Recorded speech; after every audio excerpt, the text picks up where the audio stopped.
عبدالله بن عباس رضی الله تعالی عنه فرمای چې نبی کریم صلی الله علیه وسلم د یوم عاشورې د ورځې روژه نیوله او صحابو ته هم د دغه ورځې د روژې د نیولو حکم وفرمای. د یوم عاشورې د ورځې د روژې فضیلت په حدیثو کې ډېر زیات راغلی دی.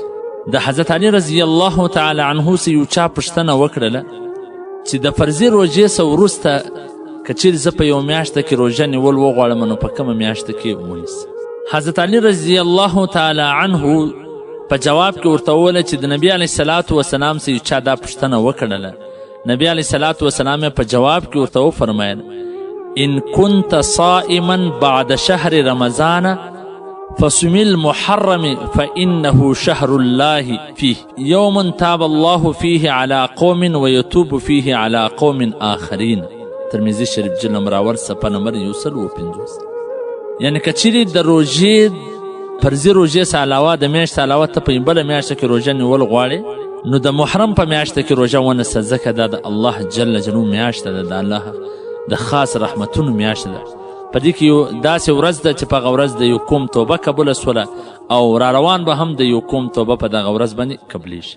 او حضرت ابو هریره رضی الله تعالی عنه روایت کوي چې نبی کریم صلی الله علیه وسلم وفرمایله افضل الصيام بعد صيام شهر رمضان شهر الله المحرم. ترمذي شریف جلد نمبر اول صفحه نمبر 190. یعنی د رمضان د میاشتې ثبات کې افضل روژه چې کومه ده هغه د محرم د میاشتې روژه ده. د هغه نه ابن عباس رضی الله تعالی عنه روایت کوي چې نبی کریم صلی الله علیه وسلم وفرمایله من صام یوما من المحرم فله بكل يوم 30 یوما.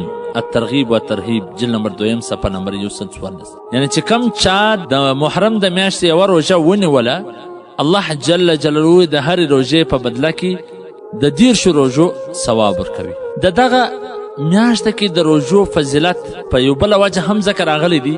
امام غزالی رحمه الله لیکي چې اسلامي تاریخ چې کوم د کال شروعات هغه د محرم د میاشتې سوي، نو ځکه چې سړی د دغه میاشتې آغاز په روژو سره وکړي نو د الله جل جلاله څه دا توقع ساتل پکار ده چې د دغه روژو په برکت سره ټوله کال دی وساتي. او حضرت ابن عباس رضی الله تعالی عنه روایت کوي فرمای ما رأيت النبي صلى الله عليه وسلم يتحرى صيام يوم فضله على غيره إلا هذا اليوم يوم عاشوراء وهذا الشهر يعني شهر رمضان.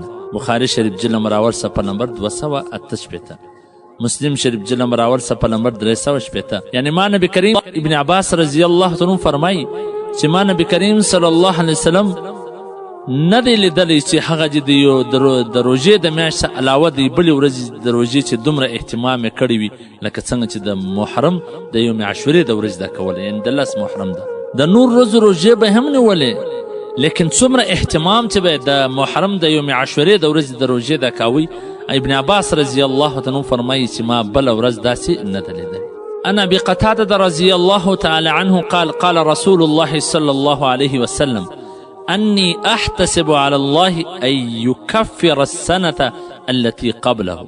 مسلم شریف ابن ماجه په دې دواړو کې دغه حدیث راغلی دی چې حضرت ابو قتاده رضی الله عنه فرمایي چې نبی کریم صلی الله علیه وسلم وفرمایله چې ماته دا امید دی چې څوک د یوم عاشورې د ورځې روژه ونیسي، یعنی د عاشورې د ورځې د روژې گذشته یو کال د ګناهونو کفاره به جوړه سي. اوس به نبی کریم صلی الله علیه وسلم په دا ورځ روژه نیوله.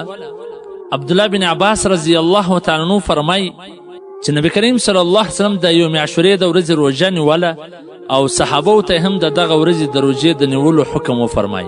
ځینې صحابه ورته وویل چې یا رسول الله صلی الله علیه وسلم چې په دغه ورځ خو یهودیانو هم ډېر په پابندي سره روژې نیسي او ډېر. نو نبی کریم صلی الله علیه وسلم وفرمایله فاذا كان العام المقبل ان شاء الله زمنا اليوم التاسع قال فلم يأتي العام المقبل حتى توفى رسول الله صلى الله عليه وسلم. مسلم شریف جلد نمبر اول صفحه نمبر 359. یعنی نبی کریم صلی الله علیه وسلم وفرمایله چې را روان کال که چیرې زه ژوندی ومه زه به د دا یوم عاشورې سره یوه بله روژه هم سره ملګری کوم به د نهم د ورځې دا به هم ورسره ملګری کړم بیا به دوی سي نو د دا یهودیانو سره به بیا مشابهت نه راځي. نو اوس مسلمانان ته پکار ده چې دغه ورځې روژه خو په پابندي سره ونیسي، خو د یهودیانو د مخالفت دپاره د نهم د ورځې روژه ورسره ونیسي، نهم لسم ونیسي یا لسم یولسم ونیسي چې د هغو سره مخالفت راسي. نو په دغه ورځ باید په اهتمام سره ټول مسلمانان روژې ونیسي او ماښام ښه پراخ څرخان پر خپل اهل و عیال په کورنیانو پر دې ټولو باندې راولي.